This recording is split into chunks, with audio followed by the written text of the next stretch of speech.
먹어도 끝이 없는 나라. 감당할 수 있겠니?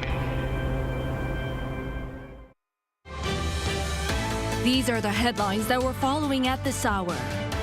As part of the reform to his administration, President Yoon appoints his most senior aides for political affairs, pledging better communication with the public. It comes 2 weeks after the general election defeat for the ruling party. North Korea fires a number of presumed ballistic missiles off its east coast, coming just 3 days after the regime's test launch of a super-large warhead. Today marks Earth Day, putting the spotlight on preserving the environment. Like many around the world, buildings in Korea had their lights off in part of efforts to protect our planet.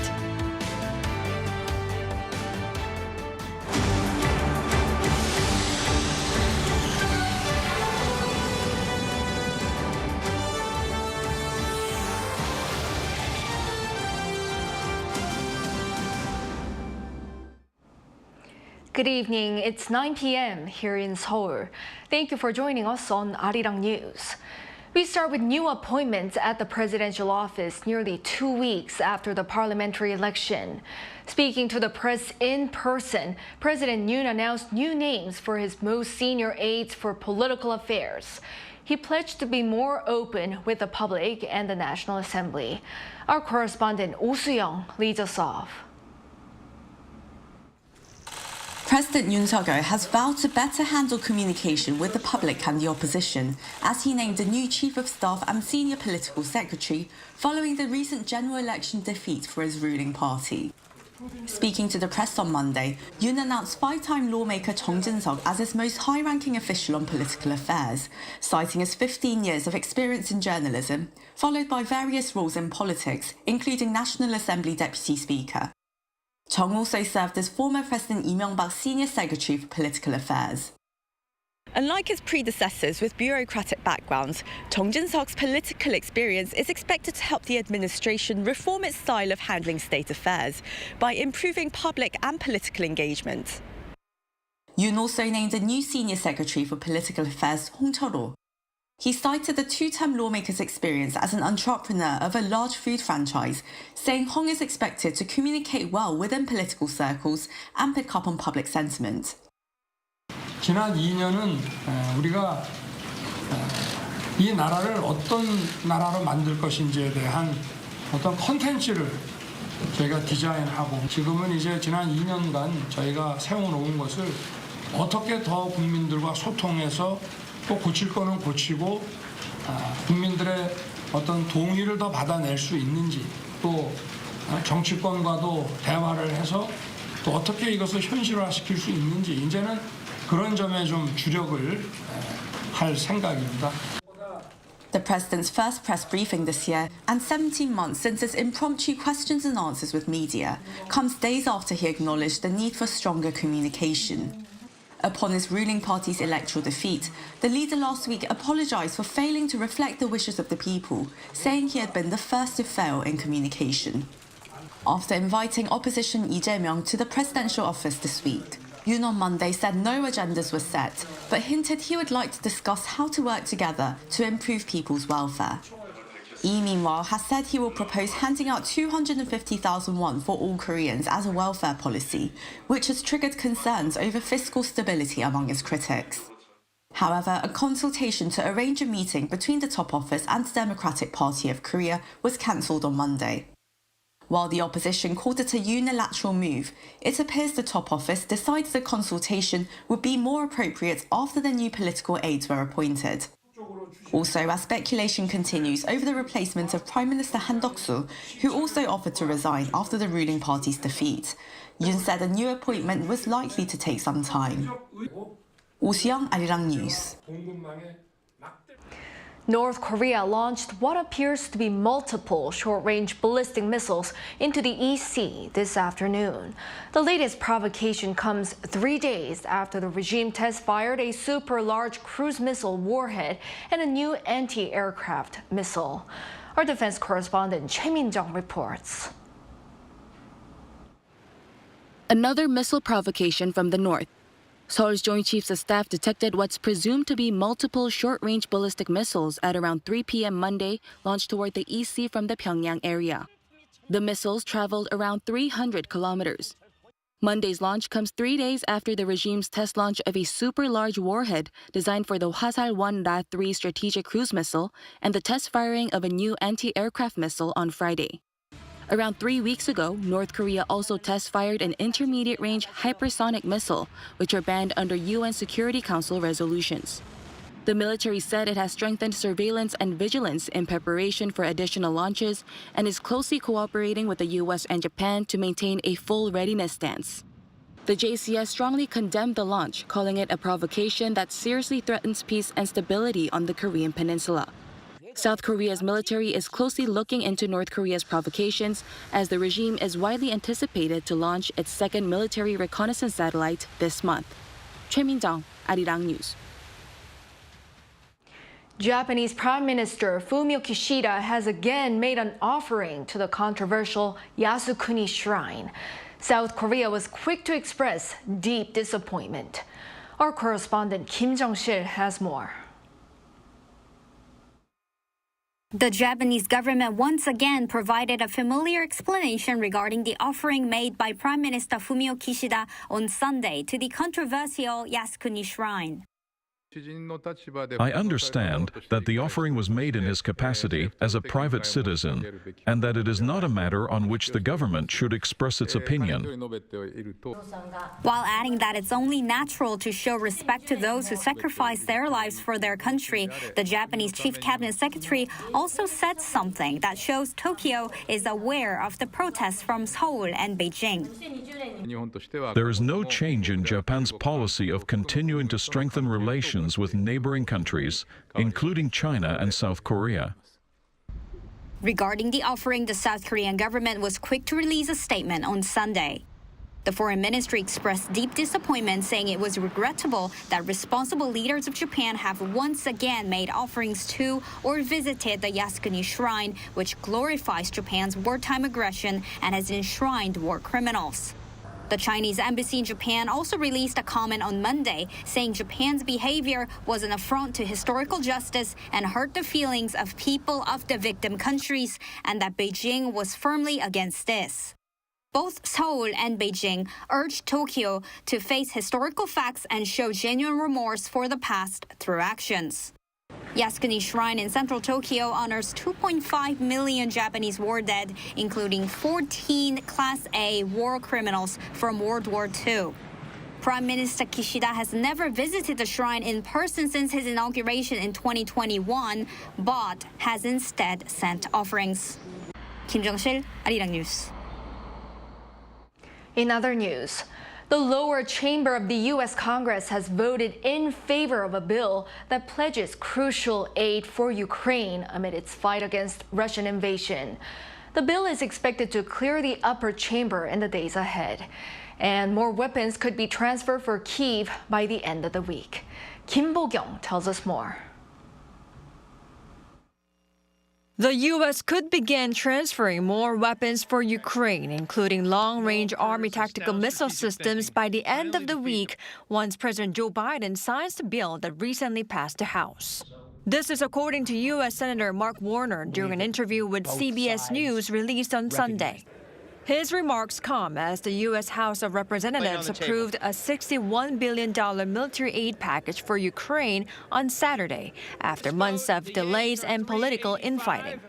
The legislative package includes security assistance not just for Ukraine but also Israel and Taiwan, with some $26 billion for Israel and a little more than $8 billion for Taiwan. The legislation is to proceed to the Senate, where proceedings are expected to begin on Tuesday. President Biden has urged the Senate to quickly send the package to his desk so that Washington can send weapons and equipment to Ukraine to meet its urgent battlefield needs. Ukrainian President Volodymyr Zelensky expressed gratitude for the passage of the bill and urged the U.S. to minimize the time between political decisions and actually providing the military aid to Ukraine. The time between political decisions and inflicting real defeats on the enemy at the front, between the approval of the aid package and providing the strength to our guys, this should be reduced to a minimum, and this strength is what is truly needed to change the situation at the front. While saying the aid will give Ukraine a chance at victory, he further underlined its need for long-range weapons and air defense to not lose people on the front line. The U.S. has previously delivered ATACMS missiles to Ukraine, but it only provided older models with a range of 165 kilometers instead of new variants with a maximum range of around 300 kilometers, which have so far not been provided to Ukraine. Kim Bo-kyung, Arirang News.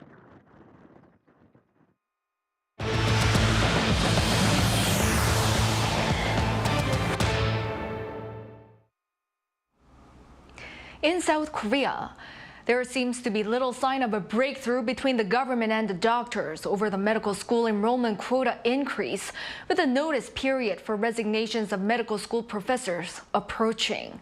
In the meantime, a special presidential committee on medical reform is set to be launched this week. Moon Hae-ryun has the latest. With a continued stalemate between the medical community and the government, the Health Ministry is focusing on emergency medical care.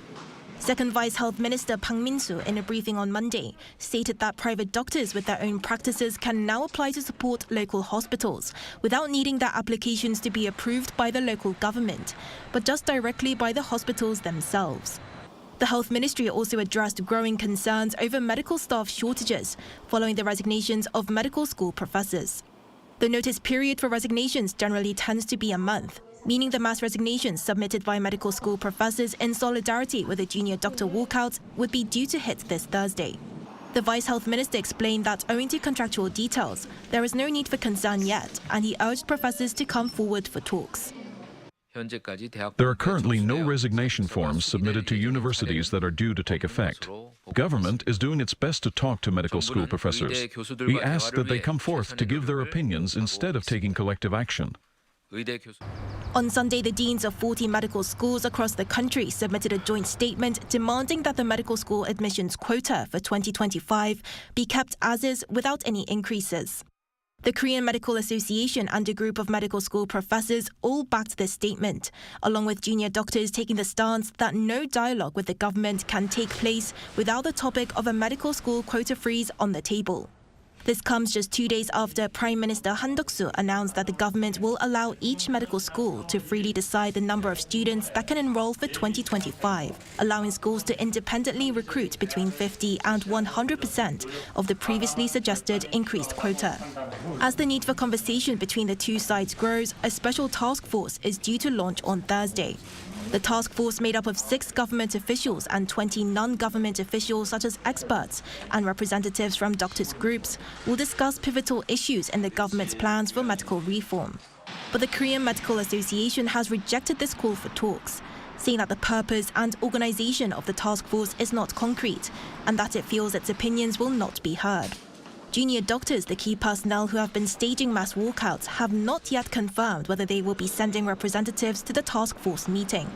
Even if doctors refuse to participate in the task force meeting this week, the government plans to push ahead with the task force. Moon Hae-ryun, Arirang News. President Yoon has pledged to make groundbreaking changes in preliminary feasibility studies in R&D so that researchers can get a head start in their work.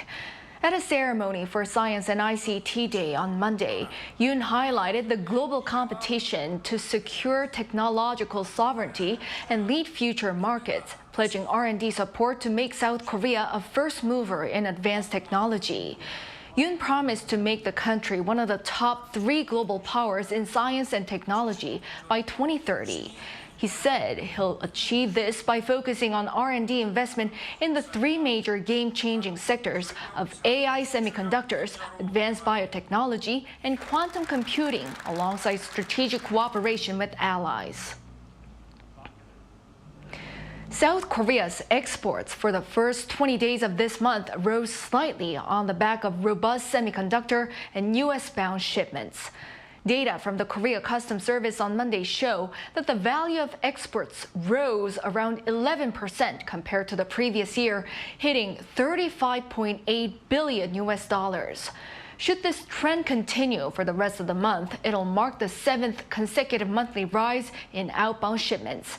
Exports of chips, one of the nation's key export items, saw a double-digit rise from last year. And by destination, exports to the U.S. surpassed those to China, continuing a trend from the previous month. Today, April 22nd, is World Earth Day, a day created by environmental activists to raise awareness about the need to protect the planet. Celebrating its 54th anniversary, Korea held its Lights Off campaign from 8 p.m. Korea time, where buildings nationwide are encouraged to turn off their lights for 10 minutes. Government complexes in Seoul, Sejong, and Gwacheon, as well as local landmarks, including Seoul's Sungniemun Gate, Busan's Gwangwon-daegu Bridge, and the Suwon Hwasong Fortress in Gyeonggi-do Province, took part. The country has been holding the annual event every year since 2009.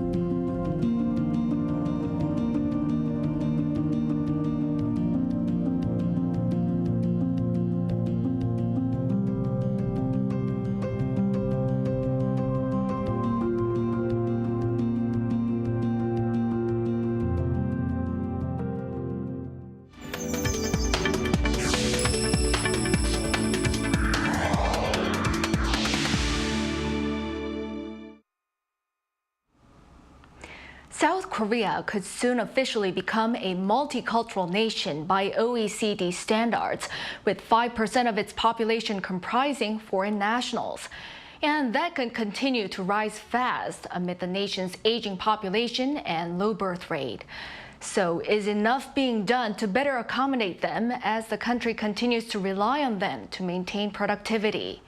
Our Kim Do-yeon sat down with an expert at the forefront of policy shaping for foreign residents of South Korea. The number of foreigners with the E9 non-professional working visa has grown fast, with around 165,000 issued in 2024, especially as the productive population declines. The country will keep needing more of these workers. But unless it acts now, it won't continue to be an easy option. That's according to Professor Kim Seok-ho of Seoul National University, who leads a special subcommittee on co-living with foreign workers under the Presidential Committee for National Cohesion.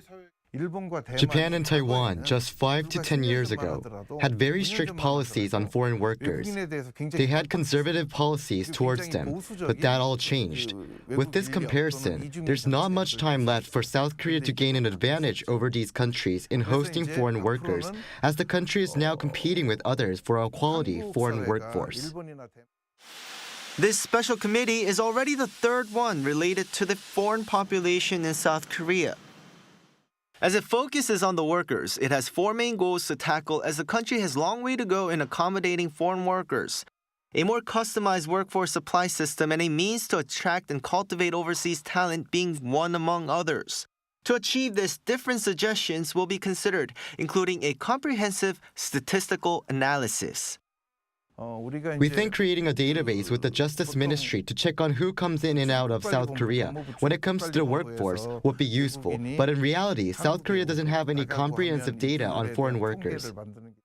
Even President Yoon Suk-yeol last year emphasized that the past governments had put off the responsibility to take care of the foreign population, as he made an unusual appearance to participate in a subcommittee meeting on this particular issue. 또 불합리한 인식이면 국민들의 그 생각이 좀 바뀔 수 있도록 변화를 또 이끌어내고, 그렇게 해서 국제사회 어디에 그 내놓더라도 부끄럽지 않은 글로벌 중추국가로서의 그 역할과 그 위상에 부합하는 그러한 정책을 저희가 가지고 있어야 된다고 생각합니다. In fact, that's one of the most important duties of this ongoing subcommittee. National Cohesion Committee Chair Kim Han-gil said foreign workers need to be part of a, quote, new us, as he kicked it off last month. Please explore ways to not only view immigrant workers as mere tools of labor, but as new members of our community who can work and grow together as a new us. Professor Kim said it's impossible for the ongoing committee to come up with answers to all the problems that foreigners face to make their lives in South Korea better. But the new us aspect should certainly be one of the top priorities. It's not just about forcing immigrants to adapt to living here. It's equally about us adapting to them. The subcommittee will run for another 2 months and then report its findings during its 100 days of operation to the president. The point of this special subcommittee, Professor Kim said, is to make sure that citizens are included in the process of coming up with good answers. Kim Do-yeon, Arirang News.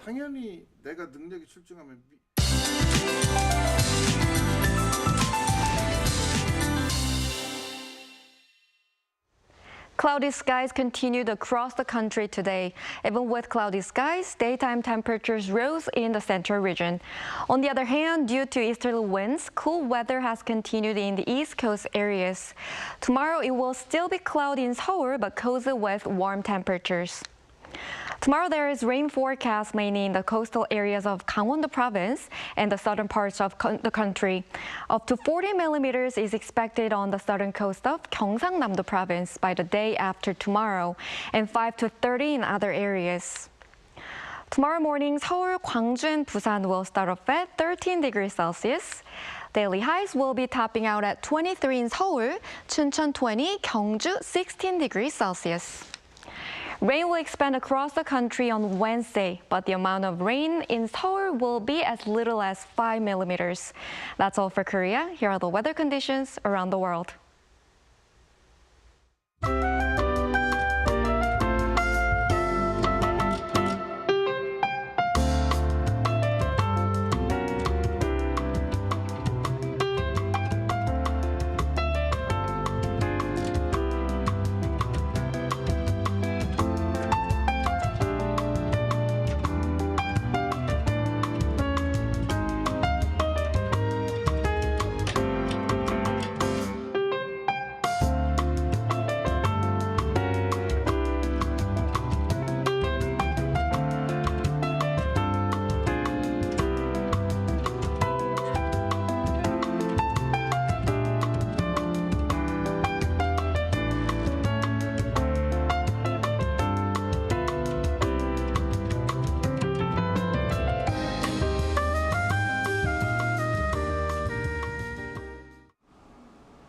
Well, that is all for this newscast. Thank you for watching.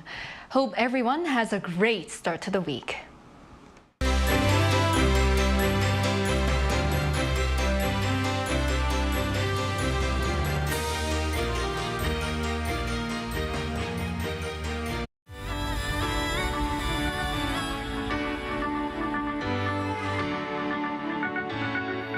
Completely new.